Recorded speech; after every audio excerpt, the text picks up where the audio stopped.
Hey, y'all, mixtape review here. Dope ass project. We got Fred the Godson with Fat Boy Fresh. He a Bronx, New York native. He's put out previous projects, Contraband. That was, I think, the last one that he put out, and that shit. It was cool, but it wasn't the best. Following his previous work. Oh man, let's get into this shit. Far as features, you got Bad Luck, you got Vado, French Montana, Mass Pike Miles, Raylis, if that's how you say it, pronounce it, I mean. Raelis, you got Dizzy Wright, you got Chevy Woods, you got Tyler Wood, Main Man, Molly Stacks, Bam Vito, Corey Guns, Reef Hustler, and Jacque, if that's how you pronounce the name. 17 tracks. Yeah, man, let's go ahead and get into it. The intro. If y'all watch Sway in the Morning, this is what got me interested in the project, because I was always wondering. I know I say this a lot, but Fred the Godson, he is pretty dope. Like, where you been at and all that. And once he was on there and he premiered, a couple tracks off his shit, and he did this intro. The intro by itself got me to, okay, I gotta get this project. The hard beat, that great sample, his flow, his bars, his punchlines, the lyrics, and the acapella at the end, and the beat kick back in. He killed that shit, you know what I mean? Nothing to Do, nice excerpt, a dope excerpt that was in there featuring Bad Luck. Beat was dope, good sample. The hook was okay in my opinion. His lyrics, his bars are straight, you know what I mean? Definitely a good track. Moving on to number 3, Everything. I was up and down on this track, Vado, French Montana on here. I think it's okay, it caught on to me after a while, but I think it's okay. The beat is okay. French Montana on the hook is cool. His lyrics, Fred the Godson lyrics is straight. Vado killed it, of course, you know what I mean? This the type of beat that's made for him. Definitely did his thing on it. Now, this is where we get into the mixtape, where I feel people were saying they was feeling indifferent about it. From tracks 4, 5, 6, and 7, female-orientated tracks. The first one, Walking Clouds, basically a female content featuring Mass Pike Miles, produced by Mass Pike Miles.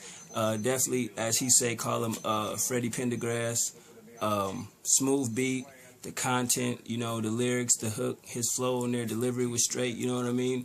It's just basically just talking about a female, the good things that he like about her and this and that, you know what I mean?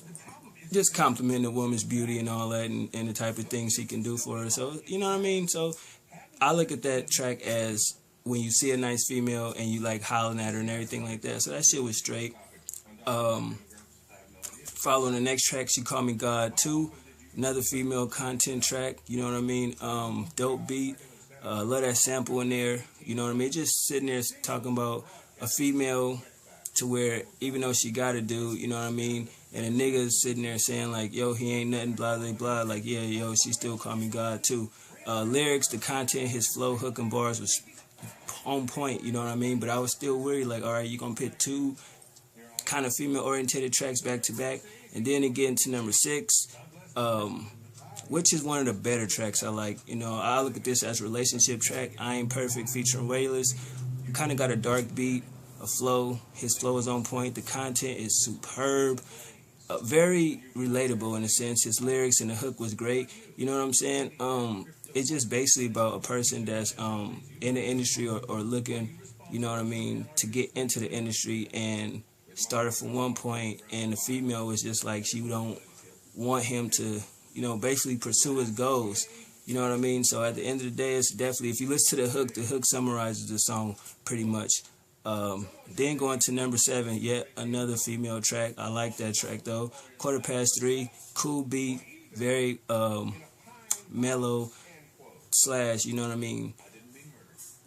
It's just a feel-good song in a sense, you know what I'm saying? His flow, lyrics, content, delivery was straight. The hook was cool, you know what I mean? But it just 4 songs back to back to back that was female-orientated.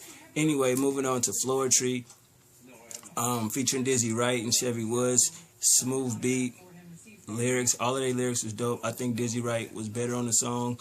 The features were superb, and they did a funny little skit for, you know what I'm saying, the hook. It'll introduce, Dizzy Wright, introduce Chevy Woods, introduce Fred the Godson. So I thought that was unique and rare, That was a good track. Real Nigga Anthem featuring Tyler Wood.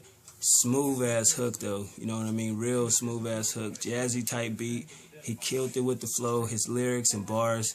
He could say some witty punchlines and shit that'll make you say wow. You know what I mean? A good hook, definitely a good song. Share with y'all featuring Rayless yet again. Basically his life story. You know what I mean? If you really listen to it, I was feeling that song because it's like, okay, he opened up. The beat was hard. Lyrics, they real lyrics, honest lyrics. You got to respect that. His bars, the soulfulness of the hook, you know what I mean? The concept. I just love the whole record, you know what I mean? I like when artists, you know, give themselves to the people to let the people, you know, understand who they are as a person. Number 11, Zimmerman.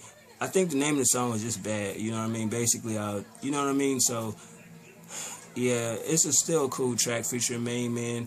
I really didn't like him on the track. The beat was cool, crazy ass sample, his flow, delivery, bars, all that good shit. He did it, you know, I just didn't like the name of the song, you know what I mean? It's cool, but we all know Zimmerman's a piece of shit, fuck him. But I got where he was going with the track, but, I mean, come on, at the end of the day, yeah. The Sermon, if you listen to it, if y'all never seen the movie, now you see it, that's where that skit come from.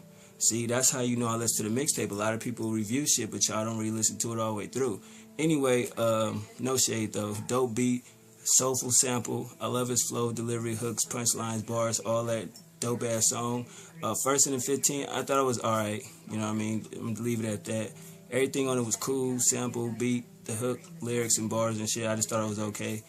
Elbow Grease, I wasn't feeling that at all. Pray, nice excerpt in there featuring Corey Guns. Got that church vibe, you know what I'm saying? Like the organs and all that, you know, the beat was dope. Both of their flows was on point. They bars was crazy. Lyrics, the hook, Corey killed it, you know what I'm saying? That's the type of Corey Guns that I be liking to see, man. But we don't always get that. But at the end of the day, it was a good record.